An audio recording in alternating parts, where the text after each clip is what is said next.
यवतमाळ वाशिम लोकसभा मतदारसंघात सलग दुसऱ्यांदा उमेदवारी बदलण्याची नामुष्की वेगवेगळ्या पक्षावर आल्याचं चित्र सध्या दिसतंय।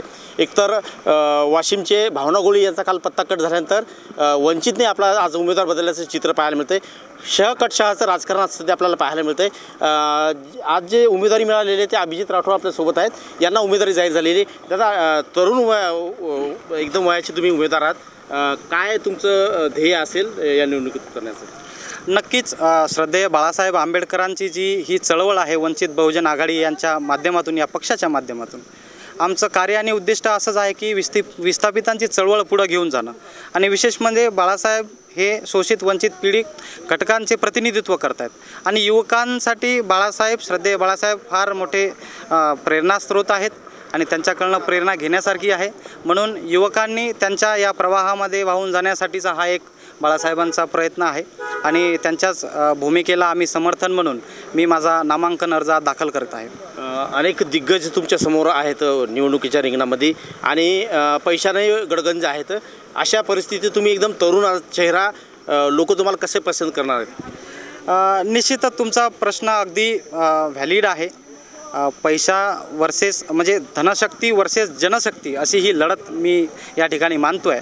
आणि विशेष म्हणजे मला माझं एक वैयक्तिक मत असं आहे की पैसा जरी समोरच्या उमेदवारांकडे असेल, त्यांची ताकद असेल खर्च करण्याची, परंतु आमची ही जी चळवळ आहे ती विस्थापितांना राजकीय प्रतिनिधित्व देण्यासंदर्भातली चळवळ आहे। त्याच्यामुळं विस्थापित घटक कुठंतरी राजकीय पटलावर यावा, त्याचा आवाज कुठंतरी दबल्या नाही जावा यासाठीचा हा प्रयत्न आहे। आणि विशेष म्हणजे आम्ही काय करतो आहे की आज आपण बघतो एका कडेला लोकशाही धोक्याचं एक संकेत आहे आणि ती जर तानाशाही असेल तर दुसरीकडे सुद्धा एक घराणेशाहीची लोकशाही आहे।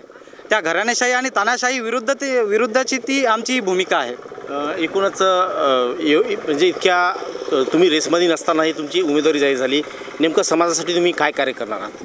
शेवटचा प्रश्न। समाजाच्या समोर असंख्य असे प्रश्न आहेत आमच्या। आता तुम्ही वारंवार तुम्ही TV चॅनलच्या माध्यमातून बंजारा समाजाच्या प्रामुख्यानं काही प्रश्न आहेत त्यांना तुम्ही तारांकित केलेला आहे।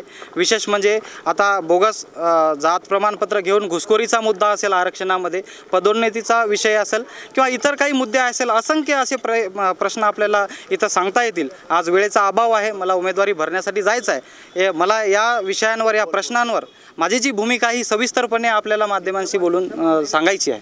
एकूणच समाजाचे उपेक्षित प्रश्न असतील किंवा समाजाच्या लोकांसाठी काम करण्यासाठी आणि देशाचं संविधान वाचवण्यासाठी आम्ही निवडणुकीच्या रिंगणात उतरत आहे, असं अभिजित राठोड यांनी सांगितलं आहे। मनोज जयस्वाल, ABP माझा, वाशिम।